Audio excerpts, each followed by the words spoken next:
Frères et sœurs, tout est accompli. Aujourd'hui, la plus grande leçon que Jésus nous donne pendant sa passion, c'est de nous apprendre qu'il peut y avoir des souffrances qui sont vécues dans l'amour et qui glorifient sans cesse le Père, notre Père. Souvent, ce qui nous empêche d'avancer dans notre vie de chrétien, c'est que nous sommes en quelque sorte tentés en face de la souffrance. Nous avons tendance à croire que la souffrance est toujours à écarter, qu'il ne peut y avoir de sainte souffrance. C'est ce que nous n'avons pas encore suffisamment expérimenté, l'amour infini de Dieu.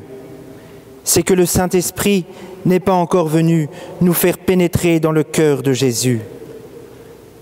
Sans l'Esprit Saint, nous sommes incapables de deviner comment il peut exister un amour plus fort que la mort.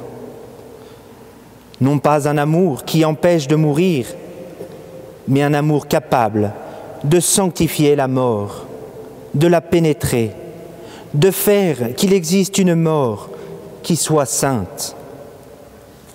Jésus peut nous faire parfois connaître les souffrances de sa propre agonie et nous faire comprendre en même temps que nous avons à accepter, que nous n'avons pas à les fuir. Il nous demande d'avoir le courage de rester avec lui. Ce courage est parfois bien difficile. Pour cela, il est difficile de trouver en nous la paix de son amour. Mais demandons-le au Seigneur.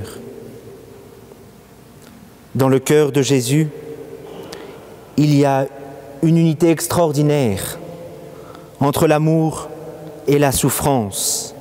Et nous l'avons entendu dans sa passion. Les plus grands saints le comprennent si bien qu'ils se réjouissent parfois de souffrir pour être plus près de Jésus. Alors, demandons humblement à Jésus d'être prêt, quand il le voudra, à communier à ses souffrances. N'essayons pas par contre de les imaginer, mais si nous ne nous sentons pas prêts à les vivre maintenant, prions pour ceux à qui Jésus demande de les vivre, ceux qui continuent la mission de Marie. Ils sont les plus faibles et c'est eux qui ont le plus besoin d'être soutenus, le plus besoin de nos prières. Aujourd'hui, chers frères et sœurs, tout est accompli.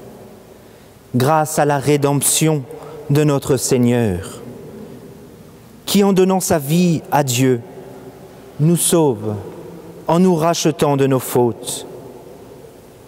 Dieu rachète l'homme de l'esclavage du mal et du péché, afin de lui rendre sa propre liberté. L'homme est sauvé, c'est le salut. Parce que Dieu le rachète, et là, c'est la rédemption. Aujourd'hui, chers frères et sœurs, tout est accompli. On aurait plutôt envie de dire, avec peine et désarroi, tout est fini et nos espoirs sont balayés. Oui, quand tout semble perdu, tout reste possible pour Dieu. Oui, tout semble perdu alors que nous sommes au Golgotha, devant le roi des Juifs, crucifié tel un malfaiteur. Mais aujourd'hui, tout est accompli. Prenons le temps de nous arrêter un instant et de le contempler.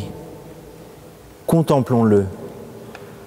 Car paradoxalement, c'est en cette heure que tout s'accomplit.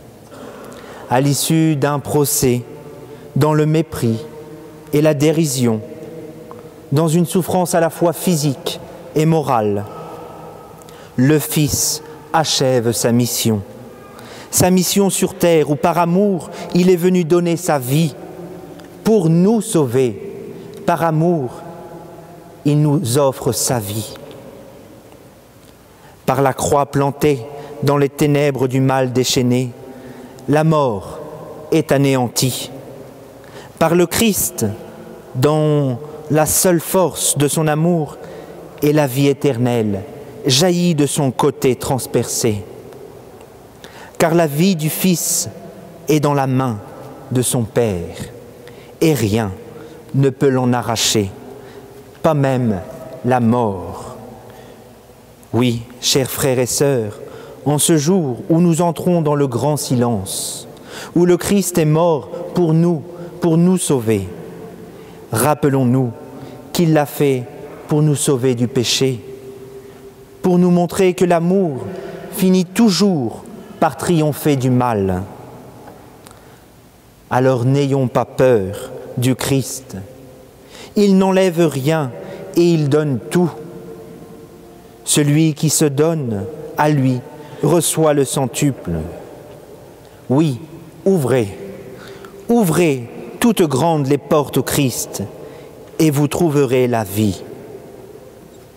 Aujourd'hui, chers frères et sœurs, tout est accompli. Amen.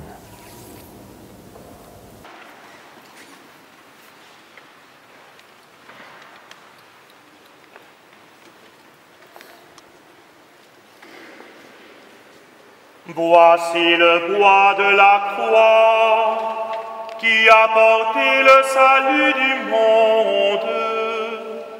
Venez adorer.